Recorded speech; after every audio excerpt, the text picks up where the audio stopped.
আইনমন্ত্রী হলো স্বরাষ্ট্রমন্ত্রী, আইনমন্ত্রী স্বরাষ্ট্রমন্ত্রী, প্রধানমন্ত্রী তিনি একই সব দায়িত্ব পালন করছে। আর তারেক তো কোনো কথাই বলে না, তারেক মনে হয় রোজা রাখছে। স্পিকার একজন বসেছেন অতি পণ্ডিত, আর এর চেয়ে বড় পণ্ডিত হলো সালাউদ্দিন মিয়া। তারেকরে কথা কইতে দেয় না, তারেকের বসায় অনেক প্রধানমন্ত্রীর অ্যাবসেন্সে, কি প্রধানমন্ত্রীর পক্ষ থেকে। আরে বেটা পক্ষ থেকে কেন, তোর সামনে তো উনি বসা, সে তো ডাম্প না। লেফট হিম স্পিক, তাকে কথা বলতে দে, তুই বলস কেন? সে বলবে, সে না থাকলে তখন যদি কাউকে দায়িত্ব দেয় তিনি বলবেন। পেট্রোল কিছু কিছু জায়গায় চোরা লাইনে বিক্রি হয়, মোটরসাইকেলাররা পেট্রোল প্রতি লিটার 300 টাকায়ও কিনছে। কথা কন না কেন? হঠাৎ করে তেলের তো আকাল পড়লো কেন? তেল তো বাহির থেকে আসে না, বাংলাদেশের তেল পেট্রোল আর অকটেন বাংলাদেশ থেকে আসে, রিফাইন হয় বাংলাদেশে, ডিজেলটা আসে বাহির থেকে। ডিজেলের কোনো সমস্যা নাই। গ্যাসের দাম বাড়িয়েছ কেন?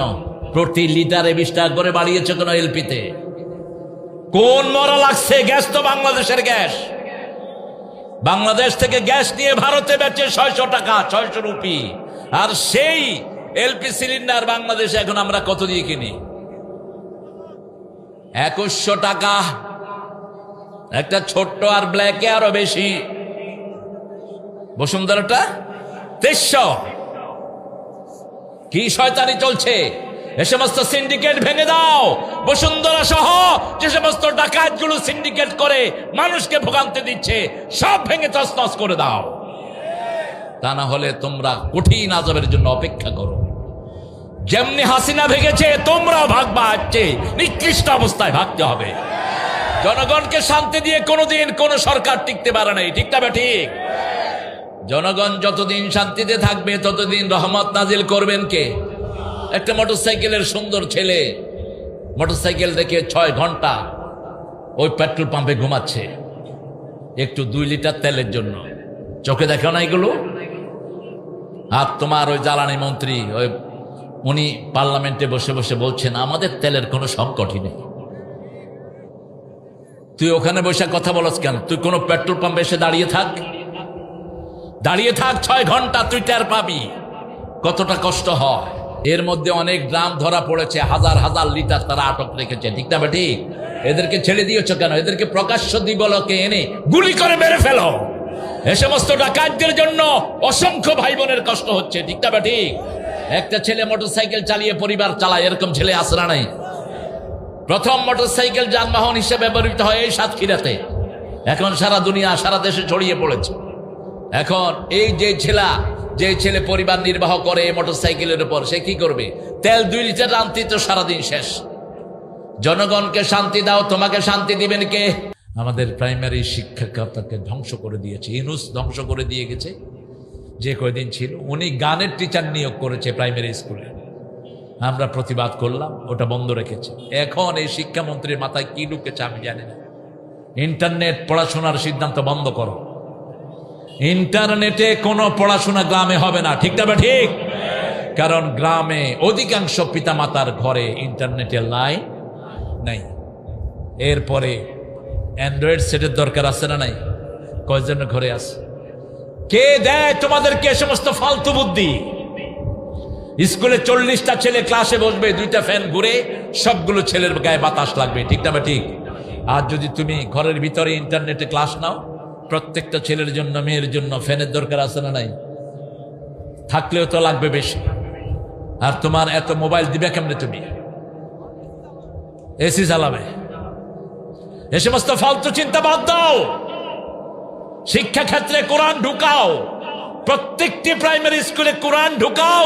আবার ছেলেদের মতো ব্রেনি ছেলে পৃথিবীর কোন দেশে নাই। গত 20 বছর পৃথিবীতে ফার্স্ট হচ্ছে কোন দেশের ছেলেরা?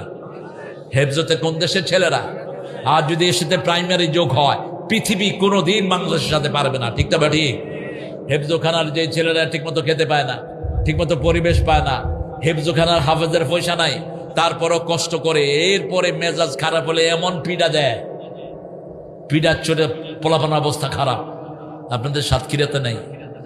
কথা কন না কেন? কারণ কি? হেফজোখানার টিচারের না আছে বেতন, না আছে ভালো খাওয়ার। এই কষ্ট করেও কি উপহার দিচ্ছে দেখেন। এক একটা ছেলে সারা পৃথিবীর সব পুরস্কার নিয়ে আসতেছে, ঠিক না বা ঠিক? এই জন্য আমরা চাই আমাদের প্রত্যেক প্রাইমারিতে কোরআন চালু হোক। আপনারা চাননি? চান? কারা কারা চান একটু হাত তুলে দেখা দেন। আপনারা যারা ইন্টারনেটে খবর রাখছেন, আমাদের ভাইয়েরা সকাল থেকে নিয়েই রাত পথে আছেন। আমাদের বড় বড় সাহেব নেতৃবৃন্দ, আপনাদের নেতারাও, আমাদের ইজ্জতুল্লাহ ভাই সহ আছেন সেখানে। আমরা আমাদের দাবি আদায়ের জন্য, গণমানুষের দাবি, জুলাইকে তারা অস্বীকার করে বসে আছে। তারা বলছে জুলাই সনদ মানবে না। এই যে আপনারা যে ভোট দিলেন 70% ভোট, কত পার্সেন্ট? 70% ভোট। এই ভোট যারা মানবে না, এই ভোট না মানলে পার্লামেন্টও থাকবে না, ঠিক না বা ঠিক? সহজ হিসাব যেটা, আইন তো বুঝে না ঘোড়ার ডিম। আইনমন্ত্রী হলো স্বরাষ্ট্রমন্ত্রী, আইনমন্ত্রী, স্বরাষ্ট্রমন্ত্রী হন প্রধানমন্ত্রী, তিনি একই সব দায়িত্ব পালন করছেন। এই জন্য আমরা চাই দেশটা সুন্দর হোক, আমরা চাই দেশটা সুন্দরভাবে চলুক।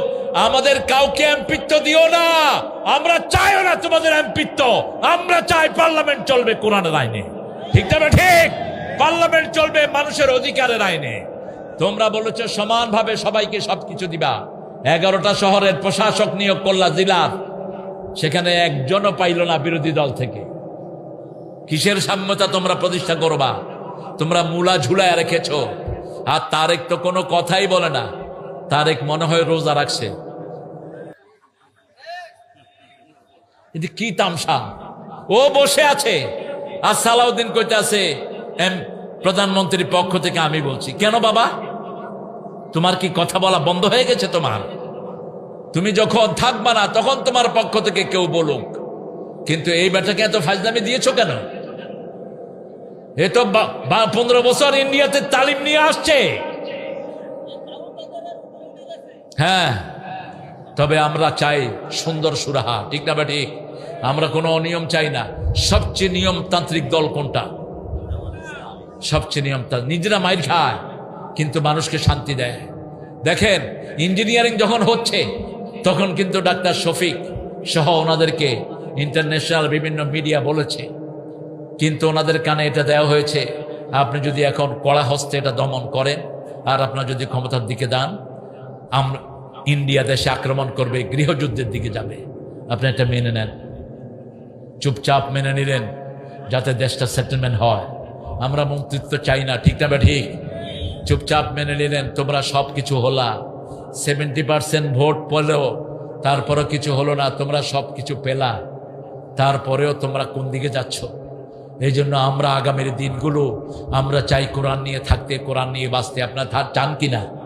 চান কিনা আপনারা? আমরা